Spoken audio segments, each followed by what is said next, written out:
लाडली लाल की जय, श्री सद्गुरुदेव भगवान की जय। भक्त श्रृंखला में आज हम पढ़ेंगे श्री रांका जी और बांका जी का चरित्र। पंढरपुर में श्री लक्ष्मी दत्त नाम के एक ऋग्वेदी ब्राह्मण रहते थे। वे संतों की बड़े प्रेम से सेवा करते थे। एक बार इनके यहाँ साक्षात नारायण संत रूप से पधारे और इनकी सेवा से संतुष्ट होकर आशीर्वाद दिए कि तुम्हारे यहाँ एक परम विरक्त श्री भगवत पुत्र का जन्म होगा।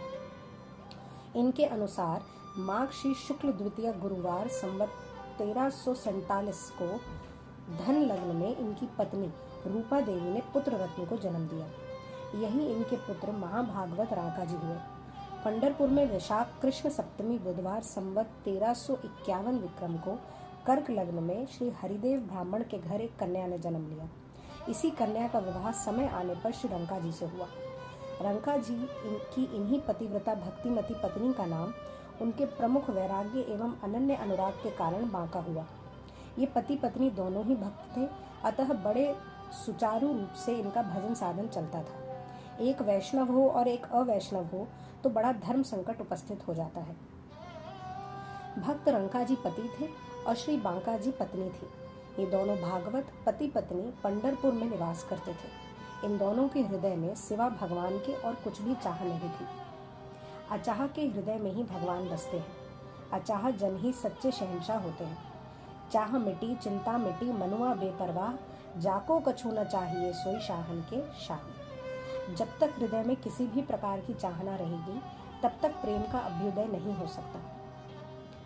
जब तक भक्ति भोगों की एवं मुक्ति की लालसा रूपी पिशाचिनी हृदय में बनी रहती है तब तक वहां भक्ति सुख का उदय कैसे हो सकता है।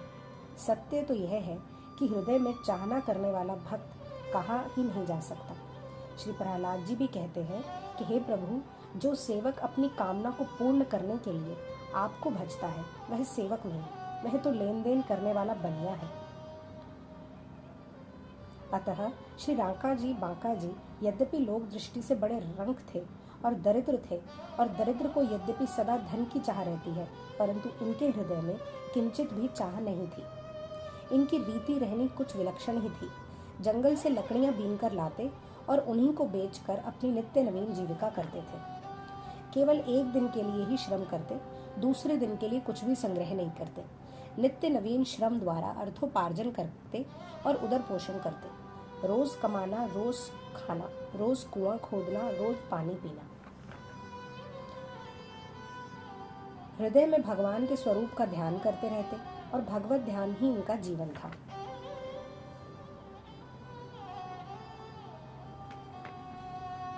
एक बार भक्त प्रवर श्री नामदेव जी ने प्रथम तो भगवान को प्रेम उपालंब दिया। तत्पश्चात श्री नामदेव जी ने इनका दारिद्र्य दूर करने की प्रार्थना की। तब श्री भगवान ने कहा कि नामदेव जी, मैं क्या करूं, ये कुछ लेते ही नहीं। श्री नामदेव जी ने झुंझलाकर कहा, आप देते ही नहीं, वे बेचारे ले तो क्यों ना ले, क्या ले। भगवान ने कहा, बात कदापि नहीं, मैं तो इन्हें देते देते हार गया हूँ, ये कुछ भी स्वीकार नहीं करते। श्री नामदेव जी को विश्वास नहीं हो रहा था कि इतना गरीब आदमी देने पर लेगा क्यों नहीं। फिर देने वाला भी कोई संसारी नहीं, स्वयं भगवान है, तब क्यों नहीं लेते। मुझे बहकाने के लिए प्रभु ऐसा कह रहे हैं। तब श्री ठाकुर जी ने कहा कि चलो मैं प्रत्यक्ष दिखा दूं इनका अद्भुत त्याग। इतने फिर तो भगवान ने मार्ग में एक स्वर्ण मोहरों से भरी थैली डाल दी और स्वयं तथा श्री नामदेव जी दोनों जंगल में छिप गए। इतने में श्री रंका जी बंका जी पति पत्नी सहित दोनों ही उसी मार्ग से आए। आगे आगे पति श्री रांका जी और पीछे पीछे इनकी पत्नी श्री बांका जी। आगे दोनों पति पत्नी आगे पीछे अलग अलग चलते थे। इसके दो कारण हैं। पहला, संग संग चलने से कुछ वार्तालाप हो जाती है, इससे भजन में अंतराय पड़ता है, अतः अलग अलग चल रहे थे। और दूसरा कारण है लोक लज्जा को विचार कर। समाज के शील संकोच तथा लज्जावश श्री बांका जी पति रांका जी से दबकर पीछे पीछे चल रही थी। यही हमारी प्राचीन संस्कृति है। पति पत्नी का खुले बाजार में निर्लज्जता पूर्वक हाथ में हाथ मिलाकर चलना आधुनिक पाश्चात्य सभ्यता का प्रभाव है। एकाएक श्री रांका जी ने मार्ग में पड़ी हुई संपत्ति अर्थात मोहरों से भरी हुई थैली देखी। देखकर विचार किया कि मेरी पत्नी स्त्री जाति है। वैसे यद्यपि निष्काम है, फिर भी कभी कभी दृष्टि पथ में आने पर लौकिक वस्तुओं में भी मन चलायमान हो ही जाता है। अतः बड़ी शीघ्रता पूर्वक उस थैली पर धूल डाल दिया। श्री बांका जी ने पति से पूछा, अजी आपने यहाँ पृथ्वी पर झुककर क्या किया है? तब श्री रांका जी ने सत्य बात बता दी। तब श्री बांका जी ने कहा, अभी आपके मन में धन का ज्ञान बना ही है। यह सुनकर श्री रांका जी बोले, लोग मुझे रांका और तुमको बांका कहते हैं, सो सत्य ही मैं रांका अर्थात एक रंक हूँ और तुम बांका अर्थात श्रेष्ठ, मुझसे बढ़कर हो। यह बात मैंने आज देख ली। इनकी ये बातें सुनकर श्री भगवान नामदेव जी से बोले, देखो हमारी बात सत्य हुई ना, ये दोनों धन के प्रति कितने निष्ठुर हैं। भाव यह है कि विवेक का उदय होने पर धन आदि में महत्व बुद्धि रही नहीं जाती। ज्ञानी के लिए मिट्टी का ढेला, पत्थर और सोना एक सा है।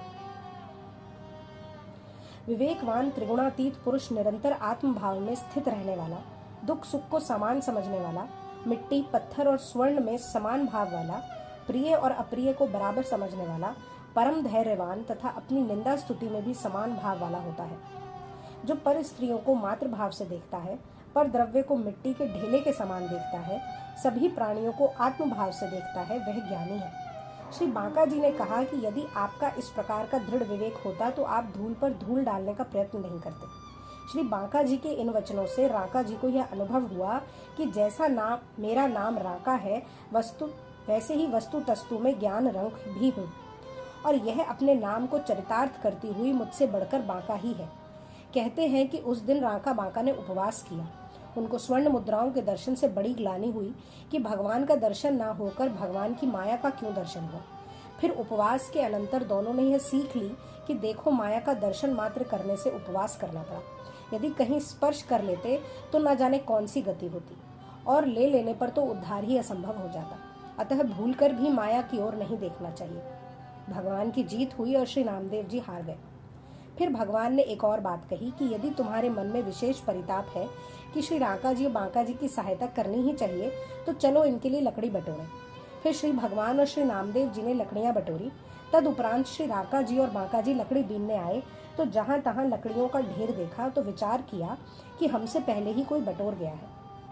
श्री रांका जी ने अपनी पत्नी से कहा कि ऐसा लगता है कि आज कोई बहुत बड़ा दरिद्री और असंतोषी जंगल में लकड़ी बटोरने आया था। वह जहां तहां बना वहां तक लकड़ी तो ले गया, रही सही सारे जंगल की लकड़ी बटोर कर रख गया। यह सुनकर भगवान मुस्कुराकर नामदेव जी से कहा कि देखो, रांका माका ने लकड़ी तो लिया नहीं, इससे हम लोगों का परिश्रम तो व्यर्थ गया ही, उल्टे हम दरिद्री, कंगाल, असंतोषी और बने। सच तो यह है कि लोभी को छोटा भी बड़ा दिखाई देता है और संतोषी को बड़ा भी छोटा दिखाई देता है। फिर तो इनका मन ऐसा भयभीत हुआ कि दो लकड़ियां भी एक जगह होती तो उन्हें हाथ से नहीं छूते। तब तो भगवान श्याम सुंदर ने प्रकट होकर इन्हें दर्शन दिया। श्री रांका जी बांका जी ठाकुर जी को घर ले लाए। भगवान के संग श्री नामदेव जी को देखकर श्री रांका जी ने झुंझलाकर कहा कि अरे मूढ़ फोड़ा, श्री भगवान को इस प्रकार वन वन भटकाया जाता है क्या? श्री नामदेव जी का यह नाम श्री रांका जी की बेटी का रखा हुआ है, मूढ़ फोड़ा। वह प्रसंग कुछ इस प्रकार है। एक दिन श्री रांका भक्त की बेटी और श्री नामदेव जी की बेटी दोनों कुएं पर जल भरने गई थी। श्री रांका जी की पुत्री ने श्री रामदेव जी की पुत्री से कहा कि देखो, हमको छूना मत। तब श्री नामदेव जी की पुत्री ने कहा, हमसे ऐसा क्या दोष है जो तुम हमें छूने से भी डरती हो? तब उसने कहा कि तुम मूढ़ फोड़ा की बेटी है। तेरे बाप ने भगवान को जबरदस्ती मूढ़ फोड़कर यानी गला काटकर मर जाने की धमकी देकर दूध पिवाया है। फिर भी भक्ति की ठसक रखते हैं, अतः तुम छूने योग्य नहीं हो। इन बातों को सुनकर श्री नामदेव जी की बेटी अत्यंत रिस में भरी हुई आकर पिताजी से सब बातें कह ज्यों की त्यों सुनाई। तब श्री नामदेव जी ने कहा कि बेटी, उसने यह बात तो सत्य ही कही है, परंतु इतना जरूर है कि जैसे हल्दी जितना अधिक पिसती है उतना ही रंग अधिक देती है, उसी प्रकार भक्ति भी निष्ठा की कसौटी पर चढ़ने पर ही निखरती है। अतः यदि मैंने मरने की धमकी देकर श्री ठाकुर जी को दूध पिलाया तो वह कोई भक्ति में अपराध नहीं है। उसी दिन की वार्ता को लक्ष्य करके श्री रांका जी ने श्री नामदेव जी को मूढ़ फोड़ा कहा। श्री रांका जी ने भगवान से पूछा, प्रभु आपने ऐसा क्यों किया? तब भगवान ने श्री नामदेव जी की ओर इशारा करते हुए कहा कि इन्होंने जैसा कहा वैसा मैंने किया। तब श्री रांका जी ने झुंझलाकर श्री नामदेव जी से कहा कि जैसे तुमने अपने स्वार्थवश गले पर छुरी रखकर भगवान को प्रकट होने के लिए विवश किया, वैसे ही सबको समझते हो। भला मुझ तुच्छ प्राणी के लिए प्रभु को इस प्रकार वन वन भटकाना चाहिए क्या? श्री प्रभु के परम सुकोमल श्री चरण कमल वन की कठोर भूमि में कष्ट पाए होंगे। तुमने बड़ा गलत काम किया। भगवान ने रांका जी से कुछ मांगने का अनुरोध किया। तब वे हाथ जोड़कर प्रार्थना करने लगे कि मुझे आपकी कृपा के सिवा और कुछ नहीं चाहिए। भगवान ने श्री रांका जी से अत्यंत प्रेम अनुरोध पूर्वक कहा कि हमसे कुछ वरदान मांग लो। तब श्री रांका जी ने कहा, जय जय, जिस स्नेह भरी दृष्टि से आप इस समय मुझे देख रहे हैं, उसी दृष्टि से क्या आप वरदान देने पर भी देखेंगे? तब भगवान ने मुस्कुराकर कहा कि लेन देन का व्यापार करने वालों की ओर मैं नहीं भरी दृष्टि से नहीं देख पाता। इस पर एक दृष्टांत आता है फकीर की बेटी का। एक सिद्ध फकीर थे। एक बार वे अपनी बेटी के घर गए और उससे बोले, मैं दिन भर का भूखा हूँ, मुझे कुछ खिलाओ। बेटी ने कहा, घर में तो कुछ खाने को है नहीं, 3 दिन से हम स्वयं भूखे हैं, फिर मैं आपको क्या खिलाऊं? फकीर ने पूछा, चूल्हे पर हांडी में क्या चढ़ा है? उसने कहा, केवल जल रखा है। बालक अभी भूखे आवेंगे तो उन्हें फुसलाने के लिए ऐसा कर रखा है। वे आएंगे तो कह दूंगी कि थोड़ी देर तक और खिलाओ, जब तक खिचड़ी तैयार हो जाएगी। बेटी की ये बात सुनकर फकीर की आंखें भर आई। उन्हें इस बात का बड़ा दुख हुआ कि हमारी बेटी देवते इतना कष्ट पा रहे हैं। अरे सुख सुपास की तो बात ही क्या, ये पेट भर भोजन के भी मोहताज हो रहे हैं। सिद्ध फकीर के चित्त में चिंता देखकर उनके खुदा का भेजा हुआ एक फरिश्ता आया और फकीर से बोला, साहब ने कहा है फकीर जो वरदान मांगना चाहे उसको वह दे दिया जाए। फकीर को स्वयं के लिए तो कुछ चाहिए नहीं था। उन्होंने बेटी से फरिश्ते की बात कही। तब उनकी बेटी ने हंसकर फरिश्ते से कहा, पहले साहब से ये पूछ आओ कि जैसी कृपा दृष्टि अब है वैसी वरदान देने पर भी रखें, तब तो मैं वरदान मांगू। फरिश्ते ने जाकर साहब से कहा तो साहब ने कहा कि उससे जाकर कह दो कि चाहे कृपा दृष्टि ही चाहे वरदान ही मांग ले, दोनों में से एक ही मिल सकता है।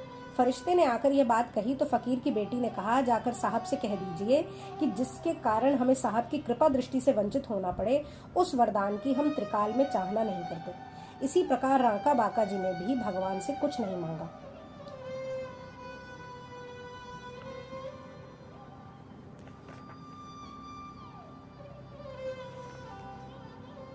तब श्री नामदेव जी ने हाथ जोड़कर इनसे कहा कि अच्छा, और कुछ नहीं तो प्रभु का रुख रखते हुए प्रभु का एक प्रसादी वस्त्र ही शरीर पर धारण कर लीजिए। यद्यपि इतने से भी श्री रांका बांका जी को लगा कि मेरे सिर पर भारी बोझ पड़ गया, परंतु उन्होंने भक्त नामदेव और भगवान की रुचि रखने के लिए वस्त्र मात्र स्वीकार कर लिया। श्री रांका बांका जी ने सहर्ष स्वीकार किया। 101 वर्ष तक वे इस धराधाम पर रहकर श्री रांका जी विशाख शुक्ल पूर्णिमा संवत 1452 विक्रम को अपनी पत्नी बांका जी सहित परम धाम को पधारे। श्री राधा श्री राधा श्री राधा।